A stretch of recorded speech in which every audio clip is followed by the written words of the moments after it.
By the time the cutter had got down to the bottom of the bank, he had reached the best quality turf. These would dry out bone hard and black, almost like coal, and would burn for a good long time. The turf at the top of the bank were called reedies and would burn up very quickly. They were always used for lighting the fire. The other piece of equipment used by the turf cutting team was a peat barrow or turf barrow. Traditionally, this was made entirely of wood, including the wheel, although by the 1960s the wheel would have been a pumped-up version with a tyre and tube, which made the wheeling a much easier task. 2 or 3 rows of turf were piled onto the barrow, and then the load was taken and emptied onto the spread field. Often, to increase production, a second barrow was being loaded with turf while the wheeler was tipping the first load, so when he came back there would be another load waiting for him.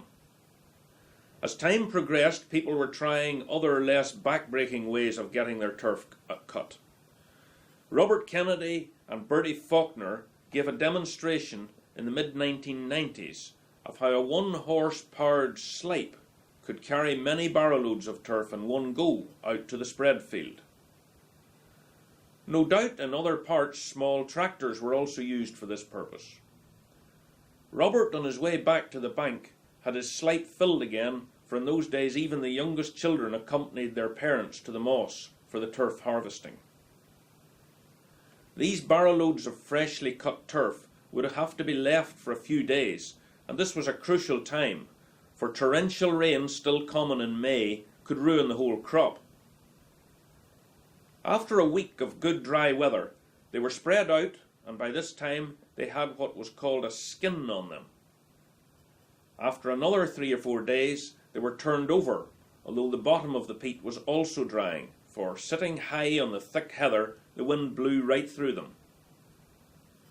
With the weather remaining dry, it was unlikely that this crop of turf would now be lost.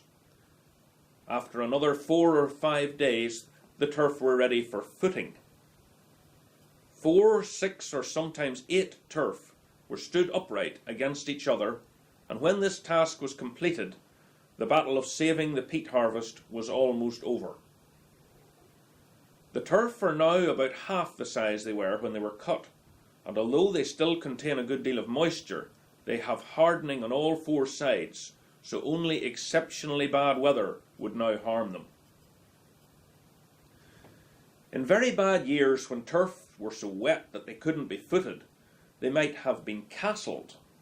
This was leaving 2 on the ground, 2 more across, 2 more across on top of that, and 1 more across the top. In very wet years, people would have gone to any measure to try and save their turf. I've heard of people tying strings onto sticks, making something like a clothesline, and placing the wet turf up against the string to keep them off the wet ground.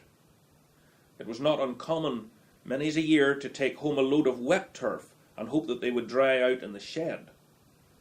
Such was the importance of this fuel crop, almost as needful as food. Of course, if the turf couldn't be saved because of the wet weather, then it was also likely that the crops of oats and potatoes couldn't be planted either. So it was not unusual for special prayers to be included in church or chapel services for good weather during April and May, and indeed later on again at haymaking time. Our turf got off to a good start. For 2 weeks after the cutting, the weather remained warm and dry. Another couple of weeks like this, and they would be ready for home. However, towards the end of May, the rain never far away in this country was back, and this halted the drying process. The turf would now have to be turn-footed. This meant turning the footing upside down and inside out as well. If the weather didn't improve then, this process could have been repeated 2 or 3 times.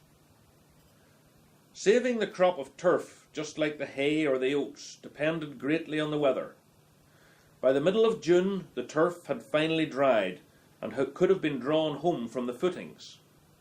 They could also have been piled into larger clumps, which we called rickles. This allowed the wind to blow through them and dry out completely. By the end of July or August at the latest, the turf would have been taken home.